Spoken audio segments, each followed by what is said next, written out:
Hormuz প্রণালী কি? Iran কি সত্যি হরমুজ প্রণালী বন্ধ করে দেবে? আসুন সংক্ষেপে জানি হরমুজ প্রণালী কোথায়। এটি হলো পার্সিয়ান গালফে বা পারস্য উপসাগরে।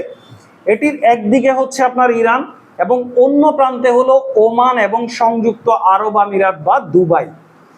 পৃথিবীতে যত জ্বালানি তেল আপনার সামুদ্রিক পথে পরিবহন হয় এর মধ্যে গড়ে আপনার 20% মানে অন্তত কমপক্ষে 20% জ্বালানি তেল কিন্তু এই হরমুজ প্রণালী দিয়ে আপনার পরিবহন হয়। এখন ইরান যদি চূড়ান্তভাবে এই হরমুজ প্রণালী বন্ধ করে দেওয়ার স্টেপ নেয়, তাহলে আপনি পারস্য উপসাগর থেকে বা এই হরমুজ প্রণালী দিয়ে আপনি জ্বালানি তেল আমদানি করেন বা না করেন, গড়ে কিন্তু জ্বালানি তেলের সরবরাহ পুরো পৃথিবীতে 20% কিন্তু কমে যাবে। এবং যেটা আপনি হয়তো 80 টাকা দিয়ে কিনতেন সেটা আপনাকে হয়তো 100 টাকা দিয়ে কিনতে হবে, যদি ইরান শেষ পর্যন্ত এই চূড়ান্ত স্টেপ নেয়।